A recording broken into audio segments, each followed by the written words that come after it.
Hello guys, வணக்கம் and welcome back to சிறப்பு media. இன்றைக்கி பிக் பாஸ் வீட்டுக்குள்ளே 75 டே அப்படிங்கிறதுனால வந்து பார்த்தீங்கன்னா ஒரு செலிப்ரேஷன் ரவுண்ட் மாதிரி ஒன்று வச்சுருக்காங்க.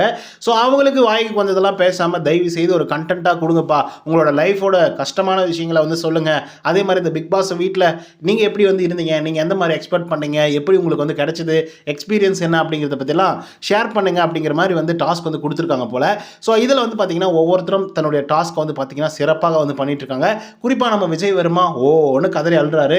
எனக்கு ஃபேமிலி அப்படிங்கிறது ரொம்ப இம்பார்ட்டண்டான ஒரு விஷயம். பட் இருந்தாலும் அது சின்ன வயசுலேயே வந்து பார்த்தீங்க அப்படின்னா ஸ்பிட் ஆனது என்னால் வந்து தாங்கிக்க முடியல அப்படின்னு சொல்லிட்டு அழுதுட்டு இருக்காரு. அண்ட் அதுக்கப்புறம் பார்த்தீங்கன்னா விசித்ரா, ஓகேங்களா, விசித்ரா மேம் வந்து பார்த்தீங்க அப்படின்னா டைரக்ட் அட்டாக் டு அர்ச்சனா. என்ன அட்டாக் பண்ணாங்க அப்படின்னு பார்த்தீங்கன்னா, ஜெனுயினா ஒரு ஆள் வந்து சொல்லும்போது அதை வந்து பார்த்தீங்கன்னா நீங்கள் ட்ரஸ்ட்டாக வந்து எடுத்துக்கவே மாட்டேன்றீங்க, அதை நம்ப மாட்டேங்கிறீங்க. அன்றைக்கி வந்து அர்ச்சனா என்கிட்ட சொன்னான். என்ன சொன்னான் அப்படின்னா, ஐ ஒன்ட் ட்ரஸ்ட் யூ அப்படின்னு வந்து சொன்னான். எனக்கு அது ரொம்பவே ரொம்ப ரொம்ப ரொம்ப ரொம்ப கஷ்டமாக இருந்துச்சு. ஏன்னா நம்ம பக்கத்தில் இருந்து ஒரு பார்த்த ஆள், நம்ம ரொம்பவே சப்போர்ட் பண்ண ஒரு ஆள், பொசுக்குன்னு வந்து நான் அவங்கள வந்து ட்ரஸ்ட் பண்ணவே மாட்டேன் அப்படின்னு சொல்லும்போது அந்த கஷ்டத்தை வந்து என்னால் ஏற்றுக்கவே முடியல ஆஸ் எ மதரா அப்படிங்கிற மாதிரி அவங்க ஃபீல் பண்ணி பயங்கரமாக கஷ்டப்பட்டு பேசுகிறாங்க அர்ச்சனா கிட்ட. அதனால் அர்ச்சனா மேபி கவுண்டர் கொடுக்கலாம், இல்லை வந்து இல்லை மேம் நான் அப்படி வந்து சொல்லலை, இப்படி சொல்லலை, சாரி மேடம் அப்படின்னு சொல்லிட்டு கூட நிறைய விஷயங்கள் வந்து பகிர்வுகள் நடக்கும். அதுக்கப்புறம் வந்து பார்த்திங்க அப்படின்னா மாயா பேச வராங்க. ஸோ மாயா வந்து நான் ஒரு சீக்ரெட் வந்து சொல்கிறேன் இந்த பிக் பாஸ் வீட்டுக்குள்ளே.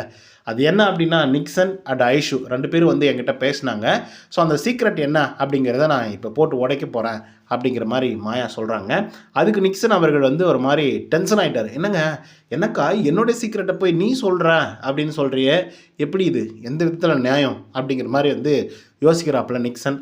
மேபி நிறைய சீக்ரெட்ஸ் இருக்குது. ஒன்று, ஐஷு அவர்களுக்கு வந்து வெளியவே ஒரு லவ்வர் இருக்குது அப்படிங்கிறது ஊருக்கே தெரிஞ்ச ஒரு உண்மை. ஆனால் அது நிக்சனுக்கு தெரியாமல் இருக்கலாம். அந்த சீக்ரெட்டை மேபி சொல்லலாம். அண்டு இன்னொரு நாள் வந்து பார்த்திங்க அப்படின்னா, ஐஷு வந்து நீ எல்லாம் ஒரு ஆம்பளையே கிடையாது அப்படிங்கிற மாதிரி நிக்சனை வந்து திட்டிருப்பாங்க. ஆனாலும் எனக்கு அது வந்து ரொம்பவே சந்தோஷமாக இருக்குது அப்படின்னு சொல்லிட்டு நிக்சன் வந்து குத்தாட்டம்லாம் போட்டிருந்தாருங்க. பயங்கரமாக இம்ப்ரெஸ் ஆகி, சூப்பர்ப்பா, இப்படி என்னை திட்டிட்டா அவ அப்படின்னு சொல்லிட்டு போய் மாயா கிட்ட சொன்னாங்க. ஸோ இந்த மாதிரி நிறைய விஷயங்கள் இருக்குது. ஐஷு அண்ட் நிக்சனோட விஷயம் சீக்ரெட்ஸ் வந்து நிறைய இருக்குது. அது மற்றவங்களுக்கு வந்து தெரியாது, பட் மாயாவுக்கு வந்து தெரியும். ஏன்னா மாயா தான் வந்து பார்த்திங்கன்னா மாமா வேலை பார்த்துட்டு இருந்தாங்க. ஆனாலும் இவங்களுக்கு வந்து லவர் இருக்குது ஆல்ரெடி அப்படிங்கிறத வந்து ஓப்பனாக வந்து நிக்சன் கிட்ட சொல்லியிருக்கலாம். அந்த மனுஷன் பாவம் ஜாலியாக செஞ்சாரா, இல்லை உண்மையாகவே ரியலாகவே ஐஷுன்னு உருகிறாரா அப்படிங்கிறது இப்போ வரைக்குமே வந்து தெரியல. ஸோ அதனால் மாயா அவர்கள் வந்து சீக்கிரட்டை போட்டு உடைக்கணும் அப்படின்னு சொல்லிட்டு நிக்சனோட மனசை போட்டு உடைச்சிட போகிறாங்க. அது மட்டும் தான் எனக்கு ரொம்பவே கஷ்டமாக இருக்குது. அந்த மாதிரி எதுவும் பண்ணிடாதீங்கக்கா அப்படிங்கிறத உங்ககிட்ட நான் கெஞ்சி கேட்டுக்கிறேன்.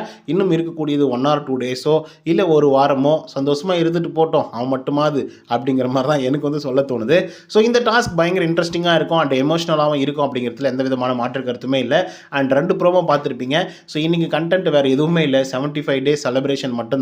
ஸோ அதனால் லைவ் பார்க்கணும்னு நினைக்கிறவங்களாம் தயவு செய்து போயிட்டு வேறு ஏதாவது சாப்பிட்டு நல்லா தூங்கி ரெஸ்ட் எடுங்க. வேறு என்ன பண்ணுறது அப்படிங்கிற மாதிரி தான் எங்களுடைய நிலைமையும் இருக்குது, உங்களுடைய நிலைமையும் புரிகிறது.